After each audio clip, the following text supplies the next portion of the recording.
네, 오늘도 함께 예배드리는 모든 분들에게 주님의 크신 은혜와 사랑이 함께 하시길 바랍니다.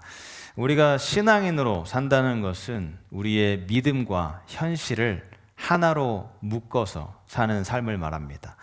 주일 예배 때 우리가 믿는다고 하는 이 믿음을 우리가 예배 때 고백하고 이 믿음을 가지고 한 주간 그것을 살아내려고 노력을 하는 것이죠. 하나님께서는 그러니까 믿음은 들음에서 난다고 로마서에서 말씀을 하셨습니다. 그런데 듣지 않고 생긴 믿음은 내 확신, 내 신념, 내 생각에 불과한 것이죠. 내 확신을 믿고 살아가는 것은 내 자신에게만 머물게 되는 것입니다. 그렇지만 우리 그리스도인은 내 확신에만 머물러 있는 사람이 아니라 예수님께서 나에게 주신 그 말씀을 믿고 살아가는 것이죠. 예수님께서 이 땅에 오셔서 우리에게 알려주신 그 말씀들, 하나님의 자녀로 이 땅을 살아가게 해주시는 그 말씀들, 또 몸소 우리에게 보여주셨던 그 말씀을 우리가 믿고 붙들고 날마다 현장에서 몸부림치면서 살아내는 것이 바로 그리스도인의 길입니다. 그런데 그 길이 쉽지가 않습니다. 여러분, 내가 하고 싶은 대로만 하면서 살면 인생을 편하게 살 수 있습니다. 그런데 그렇게 편하게 사는 인생의 길의 끝이 무엇인지는 우리가 너무나 잘 알고 있죠. 그렇기 때문에 그 멸망으로 가는 그 인생의 길을 걸어서 가는 것이 아니라 우리가 비록 힘들고 손해보는 것 같아도 그 말씀대로 인생의 끝에 넘어서 있는 그 영원한 장소에서 하나님께서 준비하신 그 영광을 향해서 나아가는 것입니다. 그래서 이 말씀에 순종하는 것은 그냥 하는 것이 아니라 하나님께서 준비해 놓으신 그 영광을 위해서 한 걸음 한 걸음씩 해 나아가는 것입니다. 그런 주님의 뜻에 따라서 마태복음 6장에서 예수님께서는 이 영적인 행동들에 대해서 말씀하시면서 그것을 어떻게 구체적으로 실행에 옮기는지를 말씀하십니다. 그 구체적인 것이 바로 나눔, 기도, 그리고 금식에 관한 것입니다. 이것에 이 세 가지 주제를 우리가 3주간에 걸쳐서 말씀을 나누려고 하는데요. 오늘 첫 번째 예수님께서 주신 말씀은 바로 나눔에 관한 것입니다. 자, 우리는 이 나눔이 생소한 그런 시대에 살고 있습니다. 물론 우리가 살아가는 미국은 기부 문화가 잘 형성이 되어 있어서 이렇게 나누고 또 기부하는 그런 문화를 우리가 주변에서 많이 볼 수 있습니다. 그런데 한국은 그렇지 못하다고 합니다. 며칠 전에 이 에이펙 정상회의가 한국 경주에서 열려서 미국과 중국의 그런 대통령들과 각 나라의 정상들이 함께 모여서 회의를 하는 것을 보고 우리나라가 이렇게까지 성장을 이루어냈구나 하는 그런 뿌듯한 마음이 있었습니다. 그렇게 많은 발전을 이루었지만 이 기부 문화에 있어서는 그만큼 발전을 이루지 못한 것을 볼 수 있습니다. 한 단체가 전 세계를 대상으로 기부 문화에 대해서 조사를 했는데 119개의 나라 중에서 대한민국이 88위를 차지를 했다고 합니다. 그만큼 이 기부에 있어서는 정말 최하위라고 할 수 있는 그런 상황입니다. 자, 이렇게 안타깝죠. 정말 교회 경제적으로 또 많은 그런 발전을 이루었는데 이렇게 기부에 있어서는 그만큼 따라가지 못하는 것. 자, 우리는 미국에 살고 있지만 미국에 살고 있는 한국 사람도 그렇게 기부는 많이 하지 않는다고 합니다. 자, 예수님께서 오늘 본문에서 나눔에 대해서 말씀을 하시는데요. 이 나눌 때 외식이 문제라고 하십니다. 여기서 외식이라는 것은 위선을 말하는 것입니다. 한국은 이 위선적으로 하는 나눔과 구제도 드문 현실입니다만 사실 우리 기독교는 나눔의 종교입니다. 예수님께서 나누는 것을 직접 몸소 보여주셨기 때문이죠. 특히 하나님께서는 이런 나눔을 아주 기뻐하시는 분이십니다. 구약성경 신명기에 보시면 11조에 세 가지 종류가 나오는데요. 그 중에 하나가 이런 과부 또 고아를 특히 가난한 자를 위해서 돕는 헌금을 하기 위해서 그렇게 바치라고 말씀을 하셨습니다. 이렇게 3년마다 한 번씩 사람들을 돕기 위한 11조를 바치라고 하시면서 그렇게 바치는 자에게 놀라운 그런 축복의 약속을 허락하십니다. 신약의 야고보서에서도 하나님께서 기뻐하시는 경건이 바로 고아와 과부, 즉 어려운 사람을 돕는 일이라고 하십니다. 이렇게 약자를 돕는 것이 경건, 즉 믿음이라고 말씀하십니다.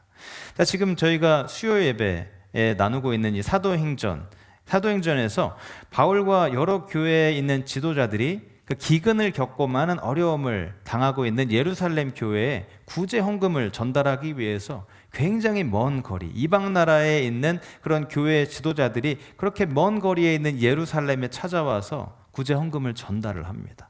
이렇게 1세기 기독교인들은 항상 나누는 일에 최선을 다했습니다. 왜냐하면 그것이 하나님께서 기뻐하시는 일이었기 때문이죠. 나눔은 하나님의 은혜가 흘러가는 곳에 우리가 가진 것을 함께 흘러가도록 하는 것입니다. 하나님께서 이렇게 기뻐하시는 나눔의 삶으로 예수님께서 오늘 우리를 초청하고 계십니다. 그렇다면 우리가 어떻게 하나님께서 기뻐하시는 나눔을 할 수 있을까요? 본문 2절을 보시면 외식하는 자라는 말이 나오는데요. 외식하는 자는 아까 말씀드렸듯이 이 위선인데, 이 위선이라는 말이 나오게 된 그 경위를 보면 당시 1세기에 그리스 사람들이 연극을 할 때 가면을 쓰는 것, 이것이 바로 외식, 즉 위선입니다.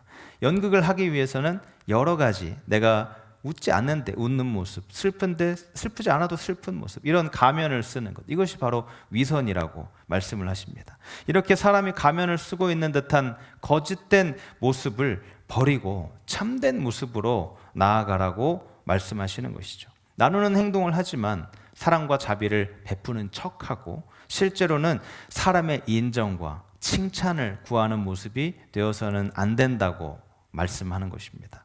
사실 사람은 누구나 잘 보이고 싶은 그런 마음이 있습니다. 그래서 우리가 대외적으로 보이는 이미지에 신경을 많이 쓰는 것이죠. 또 선행을 할 때도 다른 사람이 보면 우리가 잘 도와주기도 하지만, 또 사람이 나를 보지 않을 때는 어려운 사람을 봐도 내가 잘 도와주지 않는 그런 모습을 보일 때가 있습니다. 다음 주에 우리가 함께 살펴볼 말씀은 기도에 관한 예수님의 말씀인데요. 이 기도에 관해서 말씀하실 때 아주 놀라운 것을 말씀하십니다. 6절을 보시면 기도할 때 골방에 들어가 문을 닫고 기도하라고 말씀하십니다. 당시 바리새인들은 기도를 하는데 이 기도를 어디에서 했냐 하면 사람들이 많이 모여있는 이 회당이나 더 많은 사람들이 오고 가는 시장 바닥에서 기도를 했습니다. 그런데 우리가 시장 갈 때는 보통 후질근한 그런 옷을 입고 가는데, 여러분은 아니시겠지만 저는 후질근한 옷을 입고 갑니다. 그런데 이 바리새인은 그렇게 시장에 갈 때도 아주 잘 차려입은 그런 우리 말로 하면 정장 같은, 또 아니면 사제복 같은 그런 옷을 입고 하늘을 향해서 손을 들고 기도를 했다고 합니다. 그런데 놀라운 것은 이렇게 바리새인이 기도를 할 때 한 사람도 이 바리새인들 욕하는 사람이 없었습니다. 저렇게 경건한 사람, 역시 바리새인은 경건한 사람이구나, 항상 하나님을 위해서 저렇게 노력하고 기도하는구나, 지금 우리가 말하는 저렇게 위선을 하고 있네, 이런 눈으로 보는 사람이 없었습니다. 그렇게 사람들이 인정하고 바리새인을 칭찬했습니다. 그런데 지금 이 기도하는 바리새인은 하늘을 향해 손을 들고 하늘을 바라보고 있지만 다른 눈으로는 사람을 보고 있었던 것입니다. 다른 사람이 나를 지금 보고 있나 안 보고 있나, 이것을 가지고 있었던 것이죠. 이런 마음을 가지고 있었던 것을 예수님께서 아시고 그래서 사람들에게 골방으로 들어가 기도하라고 말씀을 하셨던 것입니다. 그런데 골방에 들어가는 것만이 아니라 문을 닫고 기도하라고 요청을 하십니다. 왜 이런 말씀을 하셨을까요? 바리새인들이 그렇게 골방으로 기도하러 들어가면서까지 내가 지금 골방에 들어가서 기도하니까 나를 좀 봐달라, 이런 마음이 있었기 때문입니다. 그래서 예수님께서는 기도하러 골방에 들어갔을 때 문을 닫으라고 말씀하셨던 것이죠. 그렇게 골방에 들어가서 문을 닫게 되면 이 모습은 오직 하나님만이 보실 수 있습니다. 이것이 바로 예수님께서 말씀하시는 진정한 기도의 모습이었던 것이죠. 사람은 누구나 인정받고 싶어하는 마음이 있습니다. 이것은 잘못된 것이 아니죠. 그런데 중요한 것은 누구에게 인정을 받느냐 하는 것입니다. 여러분, 사람에게 인정을 받고 싶으십니까? 아니면 하나님께 인정을 받고 싶으십니까? 내가 인정을 받고 싶은 마음을 가질 수 있지만 사람이 아니라 하나님께 인정을 받고 싶은 마음을 가지는 것이 중요한 것입니다. 자, 예수님께서 이 지적하시는 문제의 핵심이 무엇이죠? 사람에게 보이려고 하는 그 마음이 우리의 신앙을 망칠 수도 있다는 것입니다. 여러분, 신앙이 무엇이죠? 신앙은 하나님과 나와의 관계입니다. 하나님과 나와의 관계가 바로 서게 되면 나와 내 자신과의 관계도 바로 서게 되고요. 그리고 이후에 내 자신과 나와 다른 사람의 관계가 바로 서게 되는 것입니다. 그래서 이 신앙의 길은 하나님과의 관계 때문에 세상이 원하는 길, 세상이 좋은 길로 가는 것이 아니라 그 길과 다른 길로 걸어가게 되는 것이죠. 그것에 대해서 대표적으로 말씀하는 것이 바로 나눔인 것입니다. 예수님께서는 이 나눔의 행위가 잘못된 동기에 의해서 위선이 되지 않도록 주의하라고 말씀하십니다. 그렇게 열심히 하는 것은 좋은데 이런 바리새인처럼 나를 드러내려고 하는 것은 하나님과 관계가 없다고 말씀하는 것이죠. 자, 본문 1절에 사람에게 보이려고 너의 의를 행하지 않도록 주의하라고 하십니다. 자, 성경이 말하는 의로움, 이것은 하나님과의 그런 나와의 바른 관계가 삶으로 드러나는 것이죠. 그런데 내 삶 속에서 하나님만 보이지, 하나님은 보이지 않고 나만 보인다면 그것은 옳지 않다고 말씀하시는 것입니다. 그래서 2절에 진실로 내가 너희에게 이르노니 그런 사람은 이미 상을 받았다고 말씀을 하십니다. 이미 상, 그 상이 무슨 상이죠? 사람들에게 인정받고 칭찬받는 그런 상을 받았으니까 하나님께서 주실 상은 없다는 말입니다. 사실 하나님께서는 우리에게 늘 무언가를 주고 싶어하는 분이십니다. 좋은 것 주고 싶어 하시고 또 아름다운 것, 그런 많은 것 우리에게 계속 주고 싶어하는 분이십니다. 그런데 그렇다고 해서 무슨 행위든지 다 좋다고 인정하고 주시는 분은 아니십니다. 하나님께서 인정하시는 것이 있고 인정하지 않는 것이 있습니다. 여러분, 하나님께서 인정하시는 그 기준을 절대 놓치지 마시기 바랍니다. 이것을 놓쳤다가 우리의 신앙 자체가 완전히 무너질 수도 있기 때문입니다. 자, 그래서 예수님께서는 이 나눔에 대한 정확한 기준을 우리에게 알려주십니다. 본문 3절, 4절의 말씀을 우리 다시 한번 같이 읽도록 하겠습니다. 시작. 너는 구제할 때에 오른손이 하는 것을 왼손이 모르게 하여 내 구제함을 은밀하게 하라. 은밀한 중에 보시는 너희 아버지께서 갚으시리라. 자, 우리가 나눌 때 꼭 해야 하는 것, 즉 은밀하게, 사람들이 보지 않게 하라는 것입니다. 비밀리에 하고 감추어진 일처럼 하라는 것입니다. 그런데 조금 더 정확하게 말하면 우리가 나누는 것을 아무에게도 절대 알리지 말라는 말은 아니고 자랑하지 말라는 뜻입니다. 자, 오른손이 하는 일을 왼손이 모르게 하라. 이 말씀은 실제로 내가 하는 일을 내 손이 모르게 하라, 그런 뜻은 아니죠. 내가 돕고 있다는 자기 생각에서 벗어나라는 그런 말씀입니다.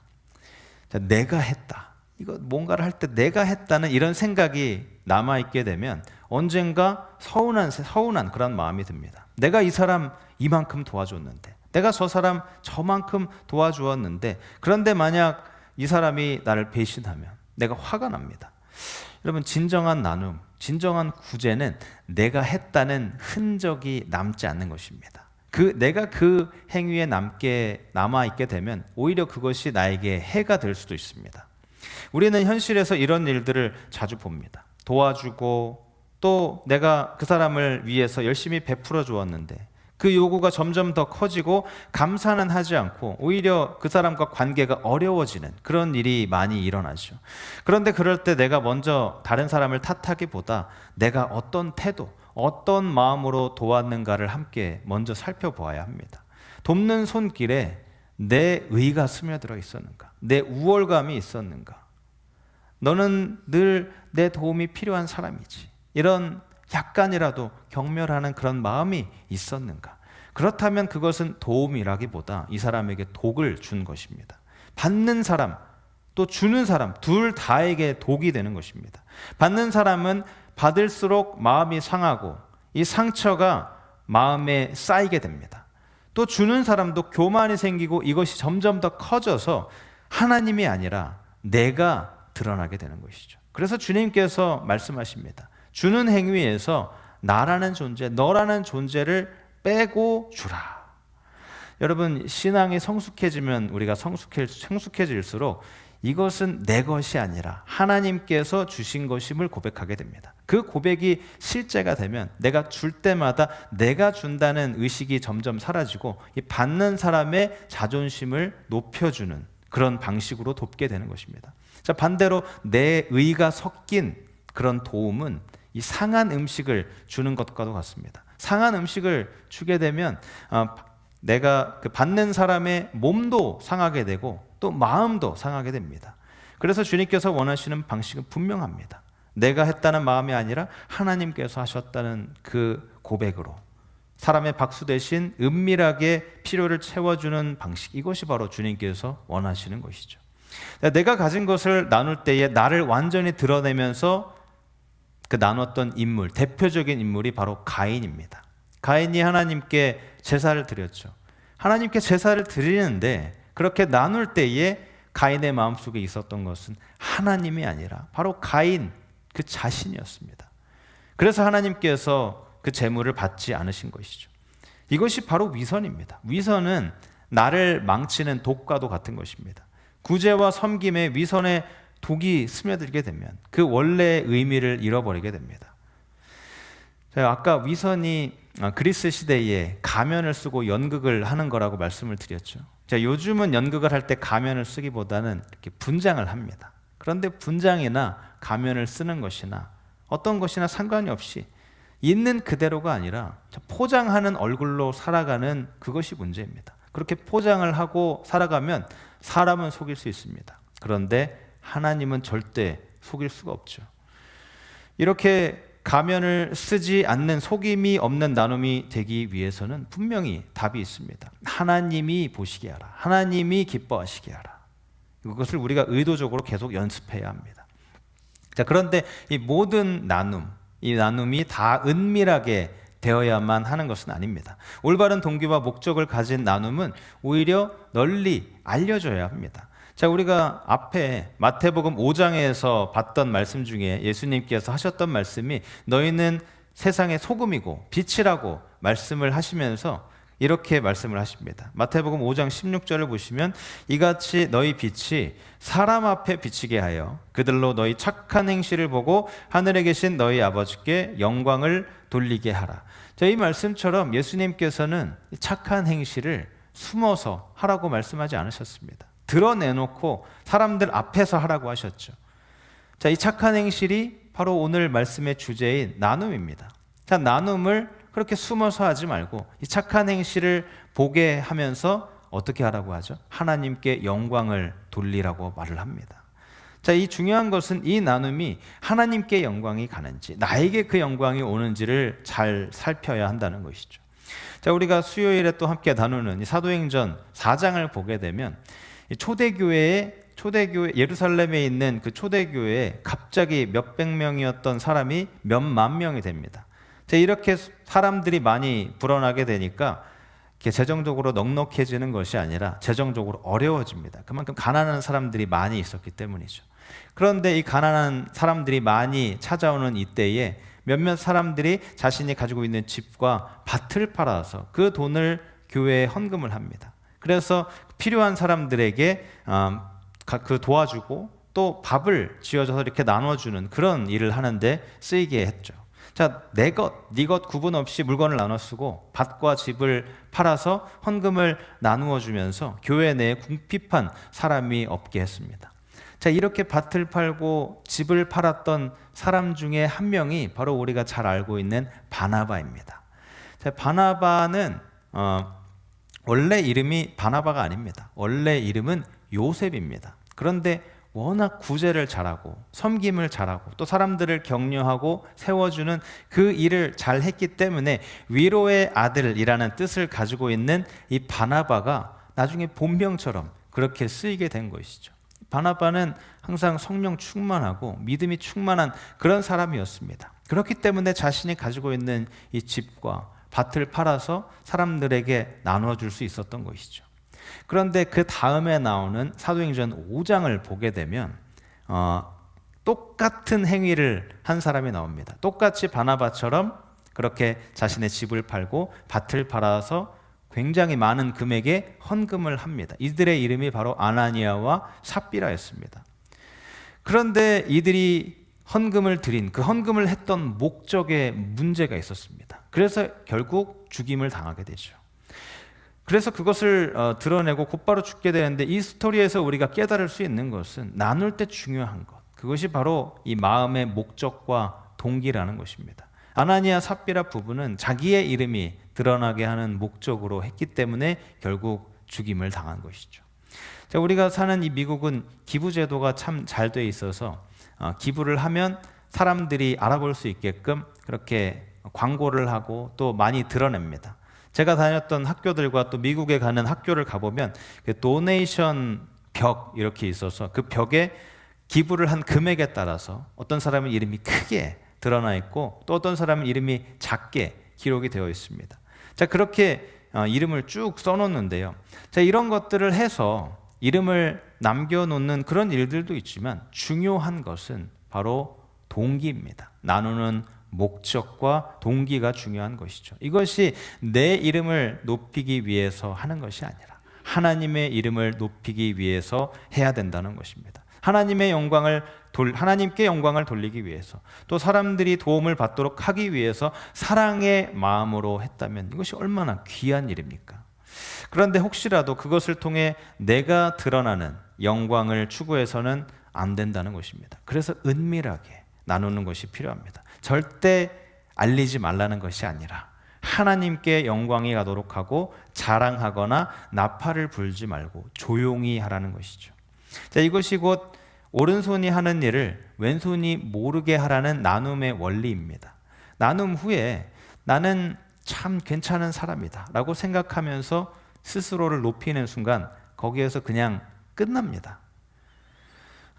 사람의 인정은 받을 수 있지만 하나님께서 주실 그 상은 받을 수가 없게 되는 것이죠. 사실 우리가 나눌 때에 내가 하는 것이지만 내가 행한 나눔이라는 말보다는 조금 더 정확하게 말하면 하나님께서 나눌 수 있도록 나를 이끌어 주셨다. 이것이 조금 더 정확한 표현입니다. 하나님께서 내게 생명을 주시지 않았다면 내가 어떻게 나눌 수 있었겠습니까? 하나님께서 나에게 그런 건강을 주시지 않았으면 내가 어떻게 나눔을 할 수 있었겠습니까? 하나님께서 내게 지혜와 또 능력을 주시지 않았으면 내가 어떻게 나눌 수 있겠습니까? 하나님께서 나를 통해 그런 일들을 하기 위해서, 나눔이라는 일들을 하기 위해서 나에게 건강과 또 생명과 그렇게 재능과 또 지혜를 주신 것입니다. 자, 사도 바울이 고린도 후서에서 그 마케도니아 지역의 교회들이 예루살렘 교회를 위해서 구제 헌금을 모은 것에 대해서 이렇게 이야기를 합니다. 고린도후서 8장 5절을 보시면 우리가 바라던 것뿐 아니라 그들이 먼저 자신을 주께 드리고 또 하나님의 뜻을 따라 우리에게 주었도다. 자, 이 지역 교회들이 예루살렘 교회가 어려움을 당하는 것을 보고 그렇게 교회를 위해서 돈만 준 것이 아니라 먼저 자기 자신을 드렸다고 이야기를 합니다. 그렇게 자기 자신을 드리면서 기도로 헌신하고 그 헌신의 결과로 다 같이 힘을 모아 헌금을 드렸다는 말입니다. 그러니까 자신을 드리고 나서 물질을 드렸다는 말이죠. 여러분, 이 나눔이 바로 예배입니다. 히브리서에서도 분명히 나눔이 예배라고 말씀을 하고 있는데요. 히브리서 13장 16절 말씀입니다. 오직 선을 행함과 서로 나누어 주기를 잊지 말라. 하나님은 이 같은 제사가 바로 예배죠. 이 예배를 기뻐하신다고 말씀합니다. 예배는 우리가 일주일에 한 번 이렇게 와서 그냥 1시간 있다가 교회를 떠나가는 것, 그것이 아닙니다. 우리가 드리는 이 예배는 주님의 백성이 함께 모여서 공적인 예배를 드리고 난 후에 교회를 나서는 순간부터 개인적인 예배가 시작이 되는 것입니다. 하나님께서 나를 사랑해 주셨고, 그래서 나도 하나님을 사랑하고 또 내 주변에 있는 이웃을 사랑하기 때문에 나눔을 실천하는 삶, 그것이 바로 예배입니다. 자, 예배는 삶 속에서 이루어지는 것입니다. 우리가 교회에서 드리는 예배가 끝나고 집에 가면서 나 예배 드렸으니까 다 끝났다, 이제는 내가 하고 싶은 것 알아서 살겠다 하는 것이 아닙니다. 여기서 함께 예배드리고 각자의 삶 속에서 하나님을 예배하는 삶을 사는 것, 이웃을 사랑하고 하나님을 사랑하는 삶, 이것이 바로 예배입니다. 자, 우리는 절대 하나님을 속일 수가 없습니다.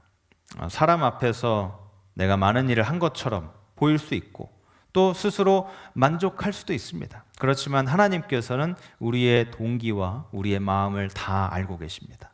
사람의 시선이 아니라 하나님만 바라보며 겸손하게, 은밀하게, 기쁨으로 나누는 삶을 살 때에 하나님께서 여러분의 은밀한 순종을 기억하시고 세상의 인정보다, 세상의 칭찬보다 더 큰 하나님의 칭찬과 하나님의 상을 받으시는 여러분들이 되시기를 주님의 이름으로 축복합니다. 자, 이제 말씀을 마무리합니다. R.G. 르터너라는 기독교 사업가가 있습니다. 이 사업가가 수많은 토목 장비를 발명해서 굉장히 큰 돈을 벌어들였고요. 그리고 또 르터너 대학교를 세운 사람입니다. 자, 그런 사업이 커질수록 자신의 이 나눔을 삶의 원리를 삼고 시간이 지난 다음에는 자신이 받은 이 모든 소득의 90%를 하나님께 드리고 10%로 생활을 했던 역11조의 생활을 했던 사람입니다. 자, 이 사람이 교회에서 간증을 많이 했는데 간증을 했던 내용 중에 하나가 이런 말을 했습니다. 나는 삽을 엎어서 하나님께 드립니다. 그러면 하나님께서는 더 큰 삽으로 퍼주십니다. 하나님께서는 제 삽보다 훨씬 더 큰 삽을 가지고 계십니다. 자, 리터너는 하나님께서 많이 채워주실 것을 기대해서 드린 것이 아니라 하나님께서 기뻐하시기 때문에 그것을 드린 것입니다. 그 결과로 다시 채워주심과 공급을 경험했던 것이죠. 자, 결국 이런 나눔의 핵심, 이것은 바로 동기입니다. 사람의 박수를 받기 위해서, 내 이름을 알리기 위해서 하는 것이 아니라 하나님만 아시도록 은밀히 드리는 순종이 되어야 하는 것입니다. 하나님께서는 우리가 가진 것을 나누기 원하십니다. 그래서 우리에게 주신 것입니다. 나눔은 하나님께서 기뻐하시는 것이고 또 믿는 자들에게 특권으로 주신 것입니다. 또한 이 나눔은 하나님의 마음이 흐르는 곳에 우리의 손길을 같이 흘러가도록 하는 것입니다. 하나님의 사랑의 강 속에 우리 자신을 함께 흘려보내는 것과 같은 것이죠. 우리가 하늘나라의 백성으로 이 땅을 살아가기 위해서 산상수훈의 말씀을 나누고 있습니다. 여러분, 이 산상수훈의 말씀처럼 하늘나라의 백성으로서 이 땅을 살아가고 싶으십니까? 그러면 이 나눔의 세계로 초청하시는 예수님의 말씀에 응답하시기 바랍니다. 점점 더 유혹이 많아지고 탐욕의 삶을 부추기는 이 시대에 이것도 가지고 저것도 가지고 더 좋은 것 가져라 하는 유혹의 시대에 나눔의 삶만이 탐욕을 이길 수 있는 것입니다. 하나님께서 왜 남을 위해 하는 기부나 헌금을 하도록 허락하셨을까요? 하나님께서 무언가 부족하셔서, 하나님께서 하실 수 없어서 우리 보고 하라고 하신 것일까요? 절대 그것이 아니죠. 우리가 탐욕스러운 삶, 죄악된 삶을 살지 않도록 막아주시고 올바른 길로 갈 수 있도록 인도해 주시기 위해서 우리를 나눔의 삶으로 인도하는 것입니다. 그런데 그러한 삶을 살 때에 다른 사람에게 인정받기 위한 것이 아니라 이웃과 교회를 사랑하는 마음으로 하나님의 기쁨이 되기 위해서 나눌 때에 세상의 상이 아니라 하나님께서 주시는 상을 받게 될 것입니다. 그런 놀라운 나눔의 삶을 통해 놀랍게 쓰임받는 하나님 나라의 백성으로 살아가는 여러분들이 되시길 주님의 이름으로 축복합니다.